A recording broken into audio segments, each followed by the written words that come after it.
ay naglaho na.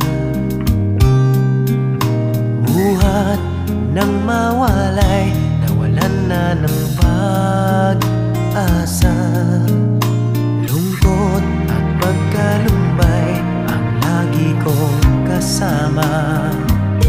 Masikip sa dibdib